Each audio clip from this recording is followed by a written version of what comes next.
Good morning, guys. Welcome back to Black, White, and the Grays. My name is Kylie, and I'm in my big garden because I planted Walla Wallas yesterday. And they're a little sad this morning, but that's okay. These are starts. So these are onion starts, meaning I bought them in like a bundle for like, do you see them? I'll actually show you because I ended up finding some more. I bought them in a bundle for like a couple bucks and plant them out. I'm also starting a bunch of onions from seed, which I'll show you. We're headed down to the greenhouse. This bit messy, bit chaotic, but it's springtime, so it's to be expected. And also, it was way worse, but we cleaned it out a little bit yesterday. So, these are my onions I started from seed. You can see them. I have them in the ground just to keep them moist and not get too crunchy. But these are the bushels. And there's about 50 in there. Some of those starts I just can't help myself. I never have ordered them in, but I do buy them at the farm store whenever I see them. And always in our area they're just the Walla Wallas. So I tend to buy the Walla Wallas. I also started a bunch of Walla Wallas of my own, and they're doing pretty good. Mine are obviously much smaller. Have never been able to get mine that thick while starting them. I think they start them so far in advance, but I wouldn't want to do that. So, I don't know. I always plant. These guys will get a little bigger than this before they head out, but not much. Mine, I have learned, they have their seed tops on them, and apparently that means you didn't plant them deep enough. So, I'm actually thinking I'm going to put my onions outside for the day so they get some. When they were inside, I had my fan on them and they could get their, whatchamacallits. They could get some wind to help them out, and they're kind of looking not as strong. So I want to get them out today. I also have a bazillion cabbages in here, and I still have a bunch to plant to up pot, which I need to because these guys are getting really leggy. I was told a while ago for cabbages that you couldn't like plant them too deep or it just wouldn't be good for them. Like tomatoes, they grow roots when they're planted deeper if they get leggy, so it's typically okay. But I was told not to do that with cabbages or brassicas. But then watching Charles Dowding, he says to go ahead and do it. So I'm going to do that.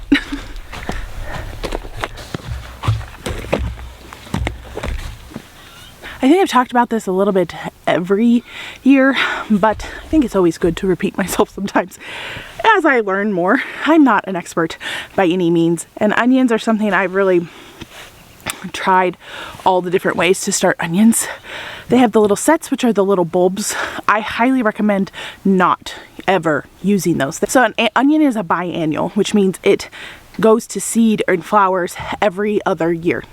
2 years to do it thing. If you put kale in the ground or a cabbage in the ground, you can get seed from that plant your first year. Onions, you have to wait till your second year. You have to overwinter them. And those bulbs that you're buying from the store are its second year. So its energy is going to go into making its seed and its flower, and not necessarily into making a big juicy bulb, which is what I want. And I'm assuming that's what you want, because why would you buy these sets if you just want green onions? Green onions are easy enough to start from seed and have plenty of success that way, that I would not recommend buying onion sets for that. Now I love the starts I showed you that are pre-started. They can get spendy if you're doing it, but also whenever you're gardening can easily get away from you, and it cannot save you money. And in like time, like I feel like generations go through this where it's really important to save money, and we have a lot of supply disruptions right now, and so it's really important for everyone to start growing their own food. And you hear time and time again, people are like, oh, when it's an emergency, I will do it then. The problem is, if you don't have the skill set within the emergency, you're going to starve. So I don't garden for survival, and I didn't start growing for survival. It is a bonus, but I started because I just had a fascination with this lifestyle since I was a little kid. And my mom always had flower gardens, my grandpa had vegetable gardens, my grandparents always had some sort of berries, and they lived in Portland, Oregon. And they had this massive, what seemed massive to me, this apple tree that just grew these freaking huge apples. Seemed like big as my head when I was a kid. Could have been. And they had so many berry bushes that you could just go in the backyard and just kind of have your fill with the fruit trees and the berries. And so it's always kind of been ingrained in me. And my grandmother, for a while I'd be like, I don't know where I got my gardening from. And then I remember people did it all throughout my life, and it's just kind of been something I enjoy. I always found myself in the garden. We had neighbors when we lived in this little tiny town called Brownsville, Oregon, and our neighbors, they were a Mennonite family, and they grew a ton of their own food. And I remember going to their back door, and it was like their pantry area, and she would just come out and give us these. She just canned all her own pickles. They were the best pickles ever. Canned pickles are the best pickles ever. And homemade pickles. And so she would break open a jar, and she would give us the pickles, and she had all these different kinds, and and she had these green beans, like trellises of green beans, and she would just let us have at it. And I love the garden. But you have to know, if you're planning on surviving on your garden, when you're actually needing it for survival and you don't have the skills, then you're gonna be up the creek without a paddle, because it takes a lot, especially in our area or areas that have a lot of heavy pests. We don't have a lot of heavy pests, but we have a lot of cold nights in the summer where we get frost, so that can bring on a challenge. And to learn those lessons now, I'm distracted. My kid is like flinging garbage everywhere. He's picking it up, thankfully, but he's flinging it. He's cleaning out the car, you know. That's a story. Learning all these skills now, and I'm learning every year with the onions. So this is it all coming back together. Learning with the onions. So I think it is important to talk about what I've learned last year. Okay. So each year I have talked about, I have like a success. My first year gardening, growing my own garden, was in West Virginia. I could just grow all the things. I hardly put any work into that garden, and it grew. It was tilled. It was a weedy mess, but I got a lot of harvest from it. And it was like a 10 by 10 square, and it was so much work. Then moving here, we had several raised beds up by the house, and I grew all the wrong things because I didn't know how to grow in this climate. I'm hoping that this channel, if you're a local to our area, that this channel and you hearing my mistakes and all of this, that it keeps you from making the same mistakes, hopefully. I grew tomatoes outside. And they would freeze, and I'd cut them down, and they kept coming back from the same root stock, and the same thing. It just kept happening and happening. And I grew onions from sets, the bulbs. And it was just kind of a failure of a garden season. And that same year I kept starting seeds in trays. I didn't know what I was. Killed everything because I either overwatered it or underwatered it, and it was just a disaster. And so I started plants and all the things, and then I was like, I'm gonna do in-ground gardening. And my whole family's skeptical at this point in life, and they're like, there's no way that you're gonna be able to grow anything. And I was like, you guys should start one too. And they're like, we'll see how it goes your first year and see if you can grow anything. Okay, well, I'll tell you right now, I think every single person in my family that lives around us right now has a garden because it went really well. You just got to grow the right things for your area. And you got to take your hard knocks and learn from them and move on, because you will have hard knocks. So my hard knock, each year I have something successful. My first year with in-ground gardening here in the little garden, potatoes, they were awesome. They did great. It was such a good experience. Then the following year, the last 2 years, I couldn't get potatoes to grow to save my life. And then I had a good year with onions the following year. And I was like, oh, I got this dialed down. I grew them all from seed. There were these huge, big onions. We had almost enough to get us through the whole year, and I was like, I got this. Last year, gardening will always find a way to humble you. I overwatered my seeds, and they got a lot of root rot, or my seedlings, and they got a lot of root rot. Wasn't able to transplant a lot into the ground because when I was transplanting them, the roots were breaking off, and it was just the green bit. So that was a fail. I can see some of these are starting to do that right now. So you just gotta be careful. That's why another reason I'm putting them out here. I want them to dry out and get nice and healthy out here. And last year was a sucky onion year, but I had an amazing carrot year. We're still going through a lot of the carrots we put up from last year. What's up? Put that on the kitchen counter. Okay. My oldest son is cleaning out my truck right now. I bought a couple bags of soil, and sometimes you have natural consequences in life. Most of the time you do. And this was a natural consequence because I said, don't do that, or don't go in that way, don't go in that way. He got in that way, and the whole bag, well, I wouldn't say the whole bag, a good portion of the soil bag. I'm in the driver's seat and got in. Soil bag went flying all over me in the front seat. And so now he's cleaning out my truck because there's soil, there's potting, well, there's seed starting mix all over the entire truck. Hello, mister.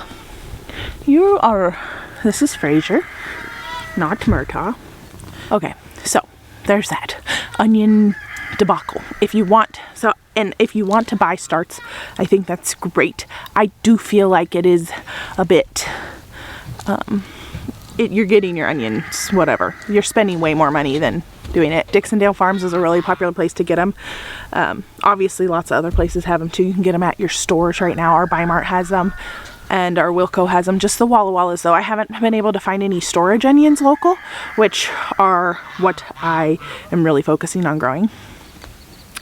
But I love the Walla Wallas, and it's almost a guarantee when you do those ones, the starts. And I planted a bunch up from Wilco, 200.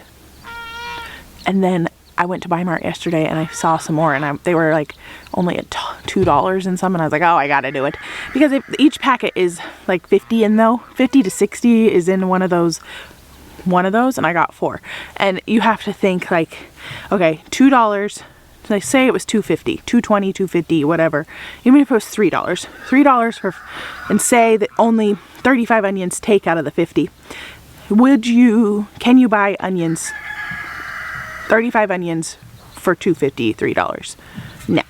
So, is it worth it? Yes. You're still saving money. Now, if you can get good at growing them from seed, Lord willing, this is a good year for that, you can get a couple bucks for a seed packet and start them, and then you have hundreds for a couple bucks.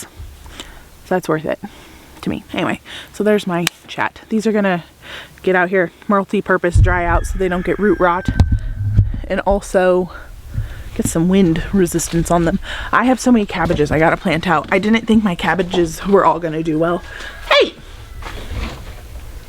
Get out of here! No! Oh! Cabbage! Fraser! No! Oh, dang, he smashed a few. I didn't think all my cabbages were gonna germinate well, and they all did. I have over 900 cabbage seedlings. Oh. And it's getting ridiculous. I was like, even if I'm potting them up, and obviously a cat might jump on them, or they might freeze or dry out, so I might lose some. These obviously in this corner dried out, they're dead. And then the cat might tromp on you and you might die. So say even only, let's say I lose 300 of them, then I still have 600 cabbage starts. And that's more than enough for my family. That's like almost definitely a cabbage a day for a year, possibly 2 to 3 cabbages a day for my family for a year. I mean, we like cabbage. We don't like cabbage that much. I don't think anybody could eat cabbage that much. Even with fermenting it, making sauerkraut, making kimchi, doing all of that, most of these are storage varieties. We can't go through them. So I've been telling my mom and my sister and some families, friends, and saying, hey, if all goes well, these cabbages, I have more than enough for everybody. I mean, I think 900 cabbages would fill up my entire huge garden. Oh, we still got so much messes in here. It's a greenhouse, and it's springtime, and it's winter, and I never cleaned it up at the fall, so don't mind my messes. Oh, Murtaugh's here now. All the cats decided to come to visit. They've been napping in here on the shade cloth over there. They take naps, and it's nice and hot, and they love it, so can't blame them. Oh, I also planted, so the plans for this greenhouse are going to be different. We ripped out all of the cattle panels. We grew tomatoes in here. I have never had good success growing tomatoes or peppers in this half-in-ground greenhouse. One, I think my shade cloth is too, always learning. My shade cloth is too, I think it's 50%. I think tomatoes need like a 30 or 40%. So I could order another one of those and try it, but I am not gonna, I was thinking of not putting a shade cloth on here, but it gets so dang hot in here. Like, it's 20 degrees hotter always in this hole of a greenhouse from what it is outside. So I feel like I need the shade. But I'm also transforming this greenhouse. The tomatoes and the peppers will be grown in the high tunnel, and this will have, I'm thinking of doing like perennial herbs. And when I say I'm thinking, I already have it done. I have like certain herbs in here that I can overwinter. I have like a huge patch of parsley I'm looking at right now, and it's all green. It stays green all year round. It's not doing the greatest right now just because it's winter, but I also have my 2 espalier apple trees. I think I'm butchering the pronunciation of that. And then I planted grapevines.